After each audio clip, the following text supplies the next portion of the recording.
बच्चों, तो after previous topic we start the dispersal of sheet.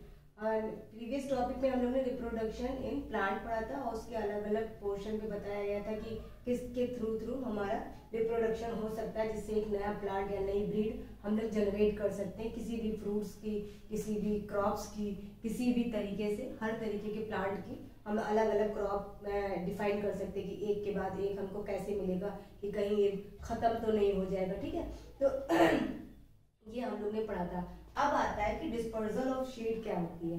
Dispersal of sheet का मतलब होता है कि एक प्लांट्स को दूसरे प्लांट्स में कैसे किस तरीके से लगाए थे, यहाँ से वहां तक जाने की जो प्रोसेसिंग होती है उसी को कहते हैं डिस्पर्सल ऑफ शीट। ठीक है, जैसे शीट जो भी होता है, किसी भी तरीके की शीट होती है, चाहे वो मैंगो की हो गई, चाहे वो क्रॉप्स की शीट हो गई, चाहे वो किसी और चीज की शीट हो गई, मतलब जो अनाज खाते हैं हम लोग उसकी शीट हो गई। तो यहाँ से वहां तक जाने की जो भी प्रोसेसिंग होती है या जिसके थ्रू जाया जाता है उसको कहा जाता है डिस्पर्सल। ठीक है, तो यहाँ से वहां तक जाने का जो प्रोसेस हो गया वो तो डिस्पर्सल हो गया ऑफ शीट, शीट का।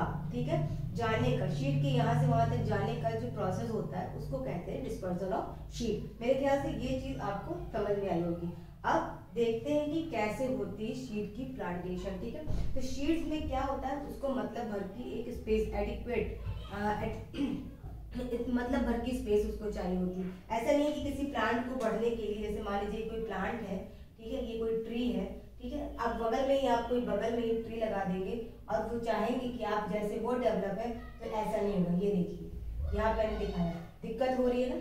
तो थोड़ा सा, यानी किसी शीट्स के, जो ये शीट है उसके जो पेरेंट्स प्लांट्स हैं, पेरेंट्स जो प्लांट्स हैं, उससे उसको थोड़ी दूर पे लगाने पर ही शीट जो है वो अच्छे से डेवलप कर जाएगा और उसकी ग्रोथ अच्छी होगी। ठीक है, यानी ये नहीं कि यहाँ से आम गिरा और नीचे जो गिर गया और वहां पे जो शीट हुई डेवलप हुई और वही तुरंत वहां पे बढ़ गया, तो वो ज्यादा अच्छा स्पेस नहीं मिल जाता। इसीलिए डिस्पर्सल ऑफ शीट का प्रोसेस होता है, डिफरेंट तरीके की वजह से होता है।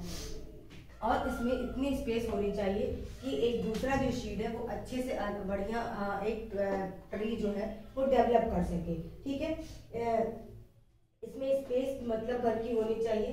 ठीक है, अब ये है कि डिस्पर्सल ऑफ सीड, यानी जो पेरेंट्स प्लांट्स हैं और जो शीट्स हैं। पेरेंट्स प्लांट्स का मतलब हो गया जो उसके बड़े जो प्लांट्स होते हैं, ठीक है, ये पेरेंट्स प्लांट्स हो गए, और शीट्स जो उसकी बीज होती है, ठीक है, वो यहाँ से और वहां तक, यहाँ से वहां तक जो जाने की जो प्रोसेसिंग होती है वो डिस्पर्सल ऑफ शीट हो जाती है।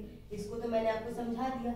अब कैसे किसके थ्रू जाती है वो अलग अलग, थ्रू विंड, ठीक है, आप हवा के द्वारा भी जा सकती है, थ्रू वाटर, पानी के थ्रू भी जा सकती है, थ्रू एनिमल्स, थ्रू बर्ड्स, ठीक है, थ्रू ह्यूमन बींग्स, सब लोग के थ्रू वो यहाँ से वहाँ डिस्पर्स कर सकती है, यहाँ से वहाँ। जैसे मान लीजिए हमने आम खाया, अब ऐसा तो है नहीं कि जहाँ आम लिया वहीं खाया वहीं गिरा दिया तो वो डिस्पर्सल ऑफ सीड हो जाएगा, ऐसा नहीं है। हम मार्केट से आम लेकर के आते हैं, अब वो आम कहाँ डेवलप हुआ है कहाँ नहीं डेवलप हुआ है ये अभी हमको नहीं पता है। वहां से तोड़ के वो कहीं मार्केट में गया, मार्केट से घर लेके आए, घर से कहाँ गया, कहाँ से कहाँ पहुंच जाता है। ठीक है ना।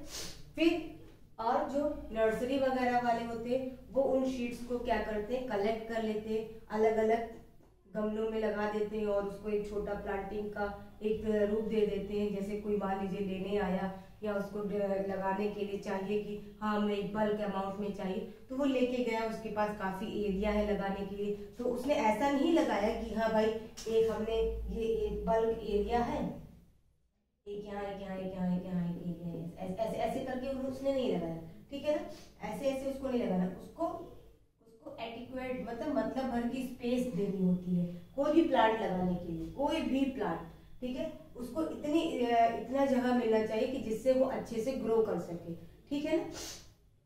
अब ये जो डिस्पर्सल ऑफ सीड का एजेंट होता है, जो अलग अलग थ्रू होते हैं, जैसे मान लीजिए विंड के थ्रू हम जाते हैं, ठीक है, डिस्पर्सल बाय विंड, ठीक है,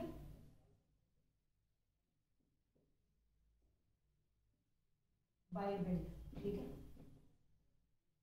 हवा के थ्रू। अब जैसे मान लीजिए हम किसी ने आम खाया या किसी ने ऑरेंज खाया, ठीक है, हवा चली बहुत तेज तेज चली, शीट्स फैले हुए हैं, ठीक है, बहुत तेज फ्लो में हवा चल रही है, गर्मियों में अक्सर ही बहुत तेज तेज चलती है। उसने शीट को यहाँ से और वहां तक लेके गया, ठीक है ना, यहाँ से वहां तक उसके थ्रू चला गया। तो उसके थ्रू चला गया तो क्या हुआ, ये एजेंट हो गया, ठीक है।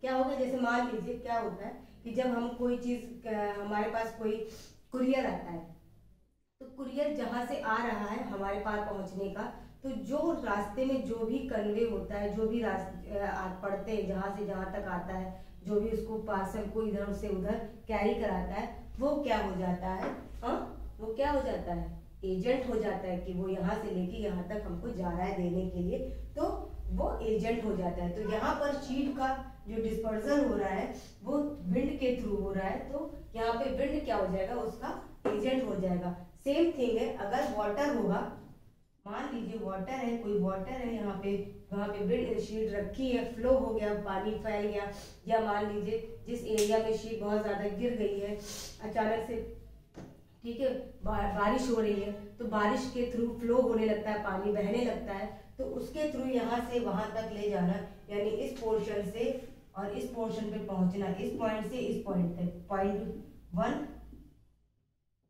वन से पॉइंट टू तक पहुंचने का जो प्रोसेसिंग है वो एक तरीके से किसके थ्रू हो रहा है, वाटर के थ्रू। तो वाटर भी एक हमारा एजेंट होता है, ठीक है, जो शीट डिस्पर्जल में हेल्प करता है, ठीक है। पहला तो हमारा विंड हो गया, दूसरा क्या हो गया, वाटर हो गया। अब तीसरा क्या होगा, एनिमल्स हो गए। एनिमल्स में आपके कोई भी एनिमल्स हो सकते हैं, इंसेक्ट्स भी हो सकती है आपकी, इंसेक्ट्स होती हैं, इंसेक्ट्स में आपका हनी भी हो गया, बटरफ्लाई हो गई, ये सारी चीजें भी एक इंसेक्ट्स है, जो उसके क्या कहते हैं, शीट डिस्पर्जन, कुछ खा पी रहे हैं तो यहाँ से वहां तक लेके गए। या एनिमल्स, कोई भी एनिमल, स्क्वायरल हो गए, खा रहे हैं, ठीक है, उन्होंने गुआवा खाया या कुछ भी खाया, पीनट खाया, उठाया, इधर उधर से इधर उधर डिस्ट्रॉय कर दिया, इधर उधर फेंक दिया, तो फेंकने के बाद क्या होता है, वो वहां से डेवलप कर जाता है, ठीक, तो डेवलप कर जाएगा तो क्या होगा, वहां पे भी तो डिस्पर्जल हुआ कि नहीं हुआ, तो वो भी हमारे एजेंट में आते हैं। ह्यूमन बीइंग्स हैं, वो भी हमारे एजेंट आते हैं। So that is the topic of sheet dispersal and that is the topic of agents of sheet dispersal.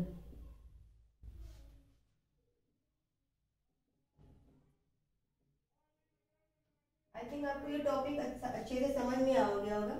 अगर कोई भी डाउट होता है बच्चों आपको, तो प्लीज मेरे कमेंट सेक्शन में जरूर लिख करके पूछेगा कि मैम कोई इसमें कि मुझे ये डाउट है, और आप मुझे प्लीज क्लियर कर दीजिए। और मैं पूरी कोशिश करूंगी कि आपके नेक्स्ट वीडियो में मैं बुक्स सॉल्व आउट करूँ। तो आज का ये जो वीडियो शीट डिस्पर्जल का था वो इतना ही था। थैंक यू, गुड नाइट, अपना ख्याल रखिए, अच्छे से पढ़ाई करिए और एग्जाम की अच्छे से तैयारी करिए।